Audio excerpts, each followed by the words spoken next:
profile, or other design elements.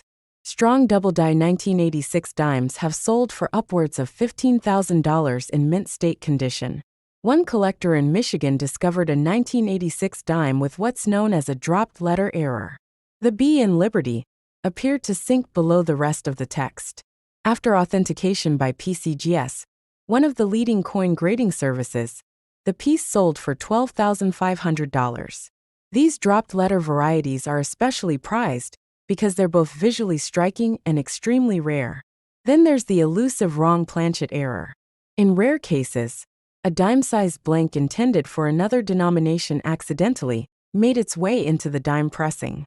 There are confirmed cases of 1986 dimes struck on penny planchets, creating a copper-colored dime. These wrong planchet errors can command prices exceeding $5,000. But perhaps the most valuable 1986 dime error is the mule, when a coin is struck with mismatched dies. Imagine a dime with Roosevelt's profile on one side, but the reverse die from a quarter on the other. While there are no confirmed 1986 dime mules in collections, similar mule errors from other years have sold for hundreds of thousands of dollars. The possibility of finding one keeps collectors searching through rolls of dimes decades later. Here's what makes the 1986 dime particularly interesting for error collectors. The transition in mint equipment that year led to a higher than usual occurrence of what are called die clash errors.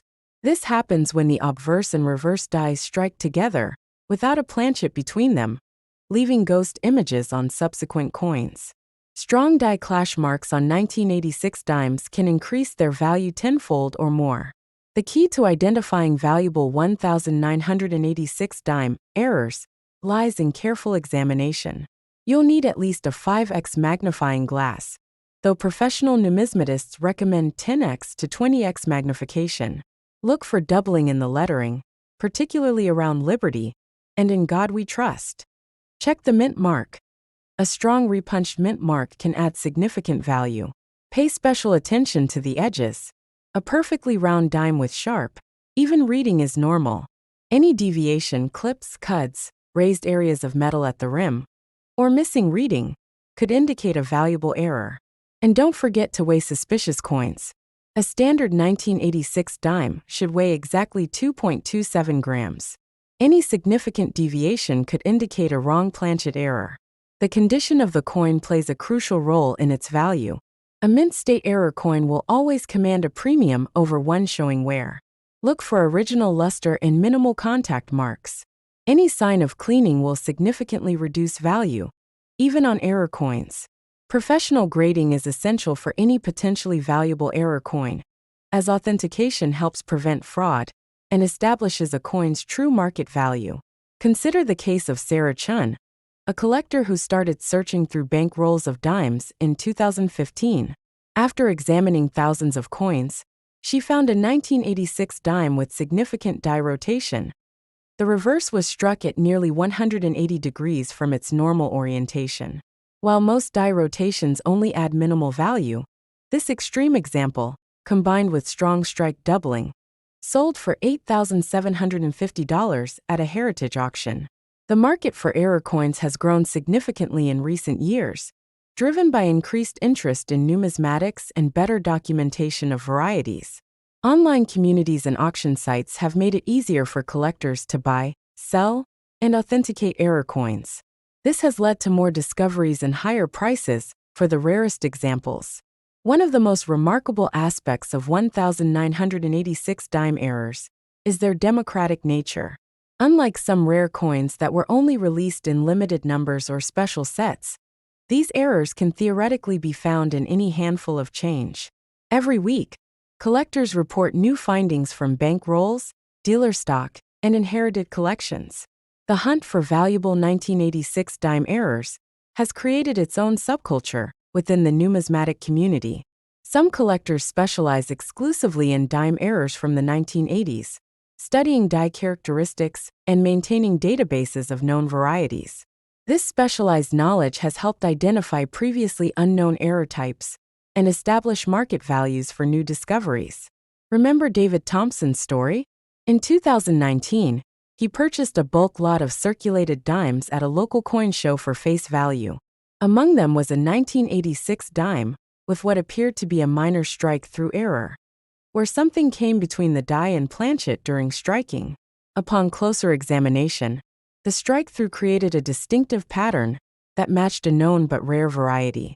That single 10-cent piece sold for $3,800.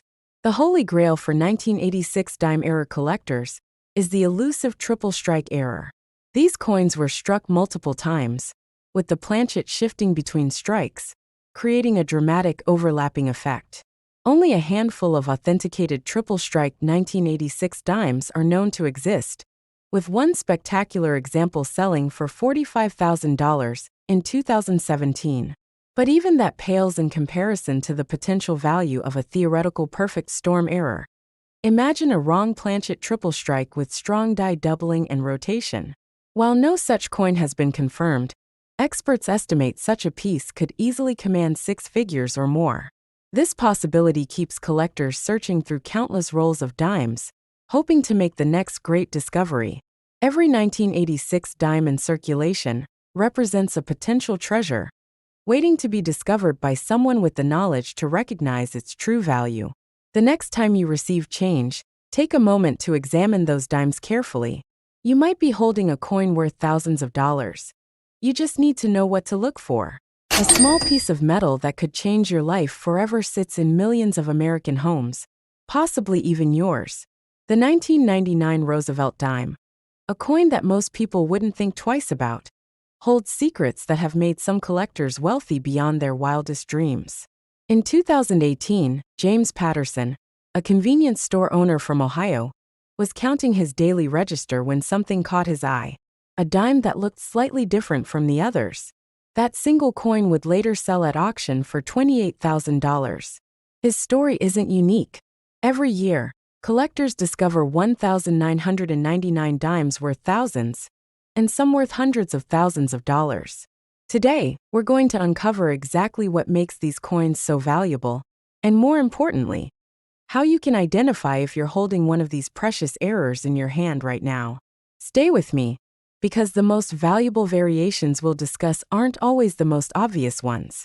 The 1999 Roosevelt dime started as just another year of production at the Philadelphia and Denver mints. Combined, they produced over 1.9 billion dimes that year. Yes, billion with a B. Each one was meant to be identical, weighing exactly 2.268 grams, composed of 91.67% copper and 8.33% nickel, with a diameter of 17.91 millimeters. But perfection, as we'll soon discover, isn't always guaranteed in the minting process. Let's start with the basics. A standard 1999 dime in circulated condition is worth exactly 10 cents. In uncirculated condition, it might fetch between $2 to $10. But we're not here to talk about standard dimes. We're here to explore the errors that turn these ordinary coins into extraordinary treasures. The first major error we need to discuss is the double die variety. When the die used to strike the coin receives multiple impressions slightly offset from each other, it creates a doubled effect on the final coin. On the 1999 dime, this doubling can be most notably seen in Roosevelt's profile and the lettering. A strong doubled die error from 1999 can command prices ranging from $500 to $5,000, depending on its condition and the prominence of the doubling. Sarah Chun, a college student from California, found one such doubled die dime in her grandmother's change jar in 2020, after having it authenticated by PCGS, Professional Coin Grading Service. It sold for $3,800. Her grandmother had been saving loose change for decades, never realizing she had been sitting on such a valuable error. But doubled dies aren't even close to the most valuable errors found on 1999 dimes. Let's talk about off-center strikes. When a planchet isn't properly centered during the striking process, it creates a coin with part of the design missing. The value of these errors depends on how far off-center the strike is and whether the date is still visible. A 1999 dime struck 5 to 10% off-center might bring $50 to $100. But here's where it gets interesting. A dime struck 50% off-center, while still showing the complete date, can fetch upwards of $1,000. The real heavy hitters in the error coin world are the wrong planchet errors. Imagine a penny planchet accidentally